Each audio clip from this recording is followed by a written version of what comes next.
I saw my boyfriend standing outside while he was inside. I was standing in the dark in our living room, one hand pushing the blinds open just an inch, trying not to make the plastic slats click against each other. Outside, under the parking lot's flickering security lamp, my boyfriend was staring straight up at me. Same jacket he wore that day, same boots. His shoulders were hunched the way they always were after a long shift. But something was wrong with his posture. Too stiff, too still. His head tilted just a little too far to the left, like his neck didn't fit right. The light buzzed, then dimmed, and for a second his face went completely black. When it came back on, he hadn't moved at all. Not even a shift of weight. Not even a blink. He just kept looking up at our window, right at the spot where I stood. I felt my breath fog the glass, even though the apartment wasn't cold. And then, behind me, from the hallway, I heard my boyfriend's sleepy voice ask why I was awake. I froze, blinds still pinched between my fingers. I didn't turn around. I couldn't. I just stared down at the figure in the parking lot as it slowly raised its head that last impossible inch, like it heard him too. I don't know how to explain the way my stomach dropped. I don't know how to tell you which part scared me more, the one outside or the one standing behind me. This wasn't the first time I'd seen him. Back when all of this started, my life felt painfully normal. I was 25, juggling part-time shifts at a grocery store while trying to finish online classes I kept falling behind on. My boyfriend, Evan, worked construction, which meant he left early, came home late, and usually collapsed on the couch the moment he walked through the door. We lived on the second floor of this aging apartment complex on the far edge of town, the kind of place with beige siding, rattling AC units in every window, and a parking lot that always smelled faintly like hot asphalt and someone's leaking coolant. Our unit was nothing special, just a small living room with carpet that always seemed a little damp, a cramped kitchen where the fridge hummed louder than the TV, and a balcony door that never closed right unless you slammed it with your hip. The bedroom faced the parking lot, so at night the glow from the security lamps would sneak in through the blinds, unless we angled them exactly right. Sometimes we'd hear people arguing in the stairwell, or the downstairs neighbour yelling at his dog for barking at shadows. It wasn't glamorous, but it was ours, and we made it work. Evan and I had our routines. He'd text me when he was leaving work so I'd know when to expect him. I'd heat up leftovers or make boxed mac and cheese if I had the energy. We'd watch whatever crime documentary was trending until one of us fell asleep mid-episode. Some nights we'd do laundry together, sitting on the floor folding shirts while teasing each other about who owned more socks with holes in them. On weekends, if we weren't working, we'd walk to the gas station for cheap slushies because it felt like a tiny date that didn't cost anything. Nothing about my life felt like the setup to something scary. If anything, the scariest things were late rent notices or running out of groceries before payday. But even before the first night I saw him outside, there were little things that made me uneasy. Small flickers of worry I brushed off. Sometimes, coming up the stairs after taking out the trash, I'd get this strange feeling that someone was watching from the far corner of the parking lot. I'd glance over and see nothing but cars and the shrubs lining the sidewalk. Or when Evan was working late, I'd hear footsteps on the gravel outside our building long after everyone should have been in for the night. I always blamed the neighbours, or the wind, or my own nerves. Evan didn't pick up on any of it. He was the grounded one, the calm one, the guy who could sleep through thunderstorms and ignore weird noises without even looking up. Sometimes I envied that. Sometimes I worried it meant he missed things I shouldn't. The night before everything started, we were sitting on the couch eating takeout from the Chinese place down the road. I remember the smell of fried rice and sweet and sour sauce mixing with the scent of Evan's work clothes. Sawdust, sweat, that gritty construction site smell that never fully washed out. He joked that the upstairs neighbour was probably dropping bowling balls again, and I laughed even though I knew it was just someone moving furniture. When he went to shower, I stood on the balcony for a minute to shake the feeling of being cooped up all day. The air was cool, a little damp. A car drove past the lot, headlights sweeping across the pavement. And in the far corner near the dumpsters, I thought I saw someone standing there, just a dark shape against the light. When I blinked, it was gone. I told myself it was a shadow, or a tree, or my overtired eyes. If you've ever lived in a place with big dark windows facing a half-empty lot, you know that feeling, like the world outside is a stage and something might be watching waiting for you to look back at the wrong moment. I'd felt it before, but never strongly enough to question it. Not until the night I thought Evan was home early, when he wasn't even close. The first weird thing happened on one of those evenings where the whole building felt too quiet, like everyone had gone to bed early or decided to stay somewhere else. Evan texted me a little after 7 saying he was leaving work in 15 minutes. I remember because I had just put leftovers in the microwave and was standing barefoot on the cold kitchen tile waiting for it to beep. The sun had already set, and the parking lot outside had that bluish-grey look it gets under artificial lights. While the microwave hummed, I heard this soft tapping sound from the living room. 3 taps, evenly spaced. Not loud, almost polite. I figured it was a moth hitting the balcony glass, or maybe the building settling, so I ignored it. But then it came again, a little sharper. I walked over and froze a few feet from the blinds because I could see a shadow moving across them, like someone walking past the balcony door outside. Our unit is on the 2nd floor. There's no walkway outside the balcony. No one should be able to stand there unless they climbed over the railing. I told myself it was a trick of the light or maybe a bird. I didn't touch the blinds at first. I didn't want to spook myself. But when the tapping came a 3rd time, slow, deliberate, I reached out and moved one blind slat just enough to see through. In the parking lot under the nearest security lamp stood someone wearing Evan's jacket. Same dark blue work coat with the little tear near the left cuff. Same beanie he always wore when the temperature dropped. Same height, same build. Even the way he stood, 1 foot slightly angled out like he always did after long days on the job, looked exactly like him. My first thought was confusion more than fear. I even opened my mouth to call out to him, thinking maybe he got off work early and didn't text me. But right before I did, my phone buzzed on the counter behind me. I walked back and checked it. Traffic sucks. Might be 25 minutes instead. I looked from the screen to the balcony door, back to the screen, back to the figure. I felt this cold wave move through my chest, the kind that makes your breath hitched and your fingers go numb. I told myself it was just someone who happened to look like him. People wear similar jackets. Lighting can distort faces. I'd been stressed, tired. It made sense. But when I stepped closer, trying to convince myself I had imagined it, the tapping happened again, right at my eye level on the glass.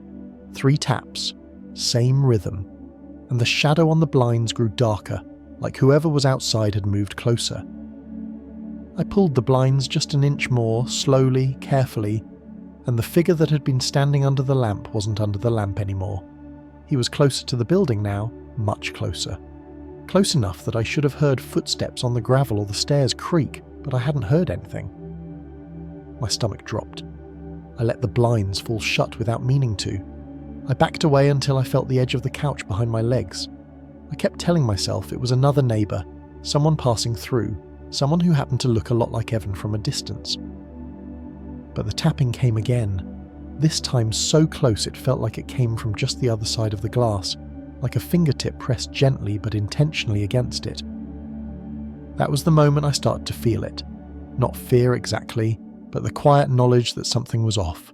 Something didn't line up. Something wasn't where it should be. And for the first time, I didn't want to look outside anymore. Over the next few days, things didn't happen all at once. They crept in, slow and steady, like someone testing the edges of my attention to see how close they could get before I broke. I kept trying to convince myself I'd misidentified whoever I saw that first night. I even told Evan about it in a half-joking way, expecting him to laugh and tease me. He did laugh, but not in a mean way, more like he genuinely thought I'd mixed up some stranger in a similar jacket, and that should have been the end of it. But the figure kept showing up. The second time was 2 nights later. Evan texted that he was leaving work, and I glanced out the bedroom window without thinking. I wasn't expecting anything. I don't even know why I looked. But there he was again, standing near the row of mailboxes at the edge of the lot. Same jacket, same beanie, same posture with the foot angled outward. He wasn't looking up at me this time. He was facing the building entrance like he knew Evan would walk through it if he were actually coming home. I ducked down so fast my heart jumped into my throat. I crawled toward the windowsill and peeked again. He hadn't moved, not an inch. My phone buzzed, Another text from Evan. Be there soon. Exactly 8 minutes had passed since his first message. The third time, it was near the dumpsters just after midnight. I wasn't even trying to look for anything. I'd been tossing out a bag of trash because the smell was driving me crazy. When I turned back toward the stairs, I saw him standing between the dumpsters and the far light pole. At first, I thought it actually was Evan because the stance was identical, but something about the stillness was wrong. Evan never stands perfectly still. He always shifts his weight, cracks his knuckles, scratches his jaw. The figure didn't do any of that. It just waited. I pretended I didn't see it. I kept my eyes straight ahead and climbed the stairs as calmly as I could, though every step felt like it echoed too loudly. Halfway up, I made the mistake of glancing over my shoulder. The figure was closer, not walking, just suddenly in a spot it hadn't been standing in a second earlier, like someone had moved a cutout piece on a board game while I wasn't looking. That was the first night I locked the balcony door and checked the deadbolt on the front door twice. After that, it became a pattern. Whenever Evan texted that he was coming home, the figure appeared somewhere in the lot within minutes, always still, always staring either at me or at the route Evan normally took through the complex. Sometimes I'd hear faint crunching on the gravel behind the building, like footsteps pacing back and forth. Other nights, I'd hear the faintest tapping on the balcony glass again and refuse to look. What bothered me more than anything was the head tilt. The first time Evan did it, it was cute. He'd tilt his head down and to the left when he was pretending to be puzzled by something I said. But the thing outside didn't tilt its head like a person. The motion was too sharp, too exact, like it happened in a single frame, and every time I saw it, the head snapped into that same impossible angle, chin tucked almost to the shoulder. One night, Evan and I were folding laundry, and I mentioned the neighbour who kept wandering around at night. I didn't want to admit it looked like him again. He just said people were weird, and maybe it was someone on night shift, someone walking their dog, someone having a smoke. Normal explanations. But while he talked, he raised his arm to toss a shirt into the laundry basket. And the figure outside lifted its arm at the exact same moment, even though it was too far away to see what Evan was doing. I didn't even tell him about that part. I couldn't. How do you tell someone that something outside is copying them move for move? My sleep got worse. I'd wake up at 3 or 4 in the morning certain that someone was standing near the balcony door. I'd stare at the slats of the blinds and swear I could see a shadow just on the other side. Evan would sleep through everything, breathing steadily beside me while my pulse raced. I started avoiding windows completely after sunset. I showered with the curtain open a few inches so I could hear better. I kept the hallway light on so the apartment never got fully dark. The moment that broke me came late on a Thursday night. Evan texted that he was heading home. I sat on the couch pretending to watch TV, refusing to glance at the blinds. But something in the corner of my eye moved. Just a flicker, like someone shifting their weight. I forced myself to look. He was standing directly under our balcony. Too close, way too close. His head tilted, slow this time, deliberate. And then, God, I can still see it so clearly, he lifted his arm and waved. The same small wave Evan always did when he spotted me in a store or across a parking lot. The exact wave. Same rhythm, same angle, same little flick at the end of it. My throat closed. I remember whispering, "That's not him," like my brain needed to hear it spoken out loud to believe it. That was the night I stopped thinking it was a coincidence or a neighbour or bad lighting. That was the night I realised something was trying to get closer, and it was using Evan's face to do it. The night everything finally snapped into place started off in this weird, calm way that should have warned me something was building. The air felt heavy, like right before a storm, even though the sky was clear. Evan texted at 8:42 saying he was leaving work early, something about a broken generator on site. I remember sitting on the couch with the lights low, feeling relieved that for once I wouldn't be alone for long after dark. I even opened the balcony blinds a couple inches just to let some cooler air in. That was the last normal moment I had. At 8:50, exactly 8 minutes after his text, I heard gravel crunch outside. Not footsteps across pavement, the distinct sound of someone slowly walking through loose gravel, dragging their shoes a little. I didn't move at first. I just sat there with my hand still resting on the edge of the curtain. The crunching continued, getting closer to the building, the rhythm too measured to be casual. I leaned an inch toward the blinds, just enough to see outside without moving them, and he was there. Not by the dumpsters, not by the mailboxes, not in the parking lot shadows. He was standing at the bottom of our staircase, so close to the building that if I dropped something off the balcony, it would have landed at his feet. His head was tilted, chin nearly brushing his shoulder, both arms hung loose like dead weight. I jerked the blinds shut and backed away so fast I knocked into the coffee table.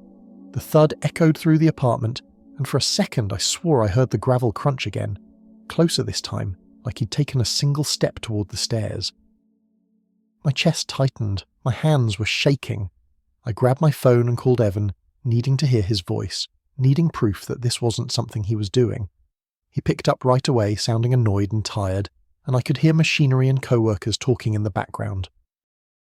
"Hey, what's up? I'm still at the site. They asked me to help with a second inspection before I leave." My mouth went dry. "You're still at work?"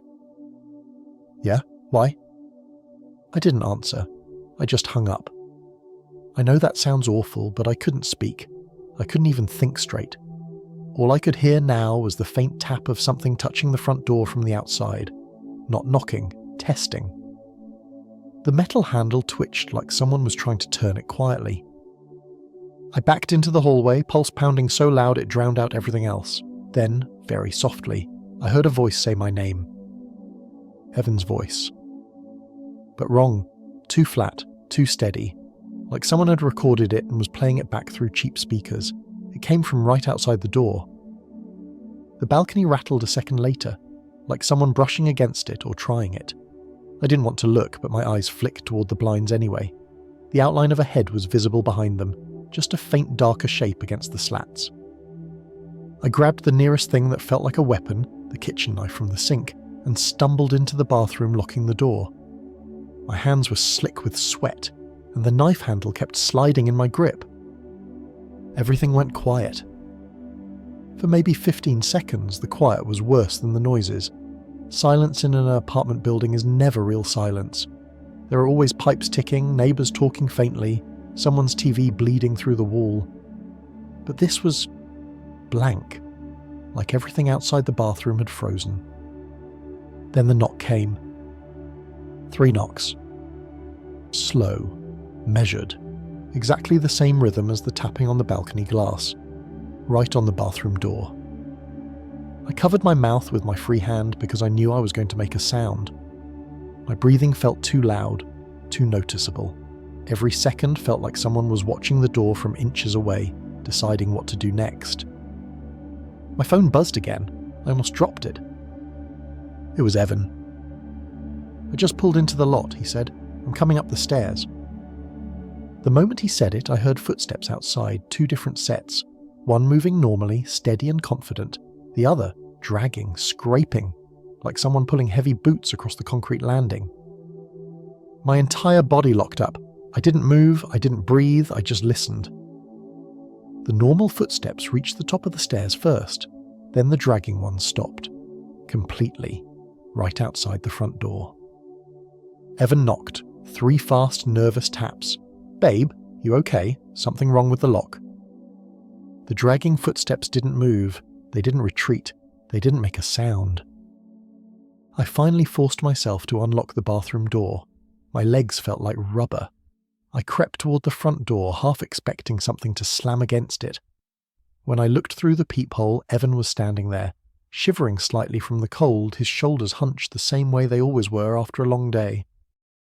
But behind him, far behind him, down near the parking lot, I saw another figure standing by the curb. Same jacket, same beanie, head tilted in that same impossible angle. Just watching. I unlocked the door and pulled Evan inside before he could see it. He asked what was going on, why I looked terrified, why the living room light was off. But I didn't answer. I couldn't.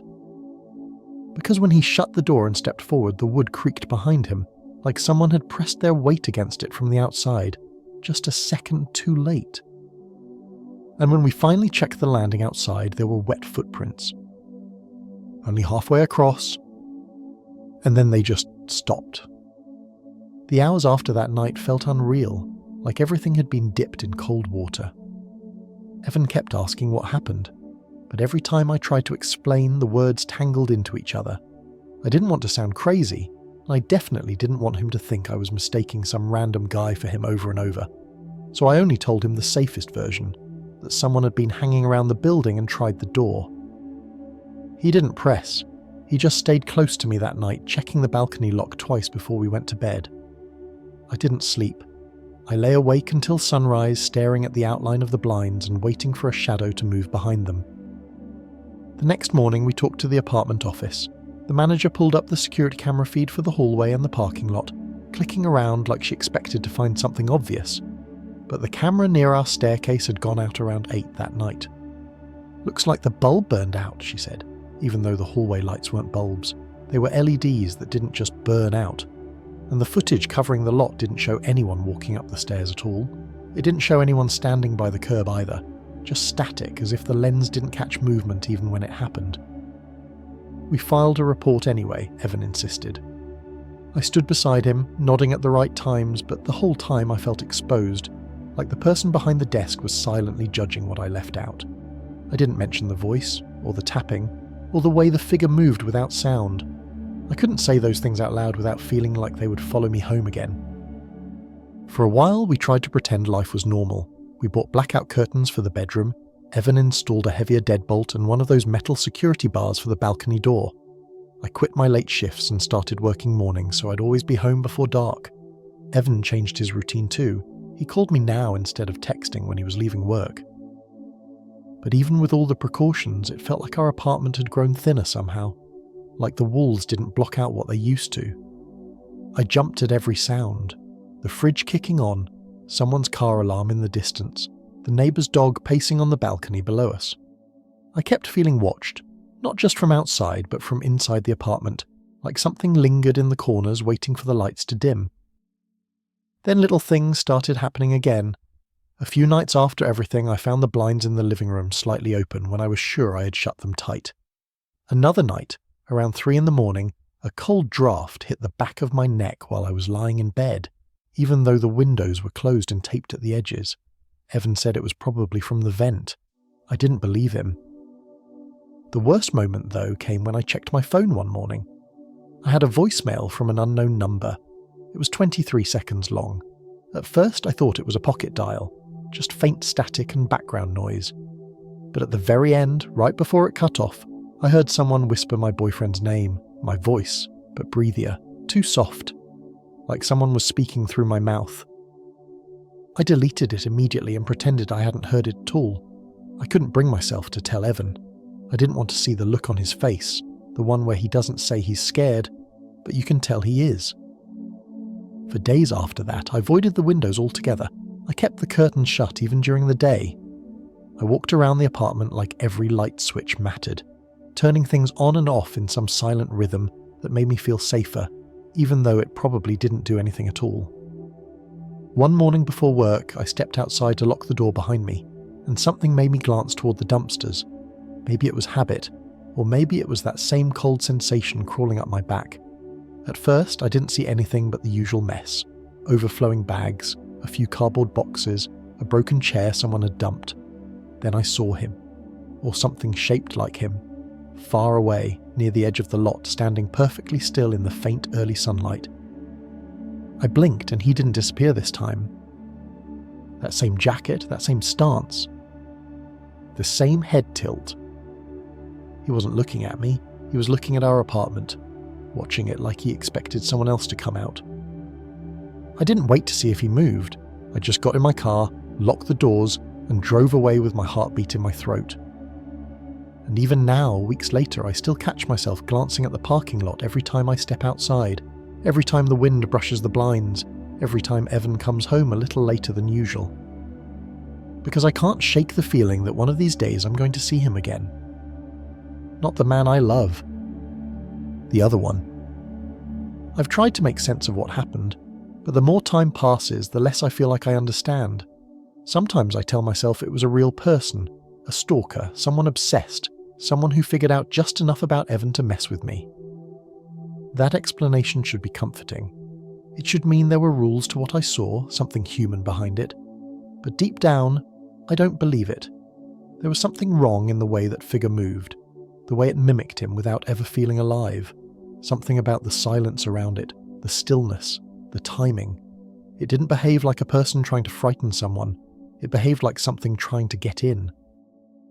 I look at Evan differently now, not because I don't trust him, but because losing track of what was real that many times changes the way your brain works.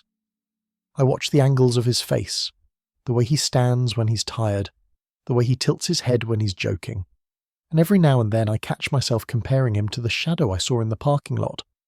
Not because he's wrong, but because I'm terrified I won't notice if something ever is. I check the locks 3 times before bed. I sleep with my back to the wall. I don't open the blinds at night, not even a crack. Windows feel like openings now, not just for light, but for things to look back through. If you've never had to question whether someone you love is actually the person you think they are, you don't realise how fragile that trust can be. The part I keep coming back to, though, the part that sits in the back of my mind like a cold weight, happened last week. Evan and I were in the living room half watching a movie. He got up to heat water for tea and I heard him in the kitchen, clinking mugs, opening the sugar jar. A minute later, he walked back toward the couch holding 2 cups, steam rising from both. Except when he handed one to me, it felt cold. Before I could say anything, I heard the microwave beep from the kitchen, and when I looked over his shoulder, I saw the mugs he'd just touched still sitting on the counter, both empty. I must have gone pale because Evan frowned and asked if something was wrong. I didn't answer. I couldn't. I was too busy staring at the balcony blinds where a shadow shifted just enough to catch my eye, a shape slipping past, a head lowering into that same sickening angle. Evan didn't see it, he just waited for me to speak. And all I could think was that maybe the thing outside hadn't left after all. Maybe it had just gotten better at choosing where to stand. Or who to look like.